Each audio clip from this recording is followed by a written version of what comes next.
Speaker UT Khader ಅವರದ್ದು ಒಂದು ರೀತಿಯಲ್ಲಿ ಬಹುಮುಖ ಪ್ರತಿಭೆಯ ವ್ಯಕ್ತಿತ್ವ. ವಿಧಾನಸಭಾಧ್ಯಕ್ಷ ಹುದ್ದೆಯ ಕಾರ್ಯಬಾಹುಳ್ಯದ ನಡುವೆಯೂ ವಿವಿಧ ಸಾಮಾಜಿಕ ಚಟುವಟಿಕೆಗಳಲ್ಲಿ ಜನರೊಂದಿಗೆ ಬೆರೆತು ತಮ್ಮ ಪ್ರತಿಭೆಯನ್ನು ಪ್ರದರ್ಶಿಸ್ತಾ ಇದ್ದಾರೆ. ಭಾನುವಾರ ಅವರು ಮಂಗಳೂರಿನಲ್ಲಿ ಇಂಡಿಯನ್ ಮೋಟಾರ್ ಸ್ಪೋರ್ಟ್ಸ್ ಕ್ಲಬ್ ಆಯೋಜಿಸಿದ್ದ ಡರ್ಟ್ ಟ್ರ್ಯಾಕ್ ರೇಸಿಂಗ್ ಸ್ಪರ್ಧೆಯಲ್ಲಿ ಓರ್ವ ಸ್ಪರ್ಧಿಯಾಗಿ ಭಾಗವಹಿಸಿ 4ನೇ ಸ್ಥಾನವನ್ನ ಪಡ್ಕೊಂಡಿದ್ದಾರೆ.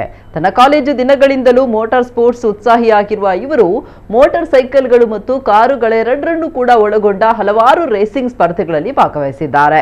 ಡರ್ಟ್ ಟ್ರ್ಯಾಕ್ನಲ್ಲಿ ಅವರ ಪ್ರದರ್ಶನ ಅವರ ಹಿಂದಿನ ರೇಸಿಂಗ್ ದಾಖಲೆಗೆ ಅನುಗುಣವಾಗಿದೆ ಅಂತ ಸಂಘಟಕರು ತಿಳಿಸಿದ್ದಾರೆ. ಕಾರ್ಯಕ್ರಮದ ಬಳಿಕ ಅನೌಪಚಾರಿಕವಾಗಿ ಮಾತನಾಡಿದ ಖಾದರ್, ಮೋಟಾರ್ ಸ್ಪೋರ್ಟ್ಸ್ ಅನ್ನ ತಾನು ಫಾಲೋ ಮಾಡ್ತಾ ಇದ್ದೇನೆ ಮತ್ತು ಚಾಲನೆಯನ್ನು ಆನಂದಿಸಿದ್ದೇನೆ. ಈ ಅನುಭವ ತನ್ನ ಅಧಿಕೃತ ಜವಾಬ್ದಾರಿಗಳಿಂದ ಉಲ್ಲಾಸಕರ ಬದಲಾವಣೆ ಅಂತ ವಿವರಿಸಿದ್ರು. ಡರ್ಟ್ ಫ್ರಿಕ್ಸ್ ಈವೆಂಟ್ನಲ್ಲಿ ಬಹುಮಂದಿ ರೇಸರ್ಗಳು ಭಾಗವಹಿಸಿದ್ರು. ತಳಮಟ್ಟದ ಮೋಟಾರ್ ಸ್ಪೋರ್ಟ್ಸ್ ಅನ್ನು ಉತ್ತೇಜಿಸುವುದು ಈ ಕಾರ್ಯಕ್ರಮದ ಉದ್ದೇಶ ಆಗಿತ್ತು.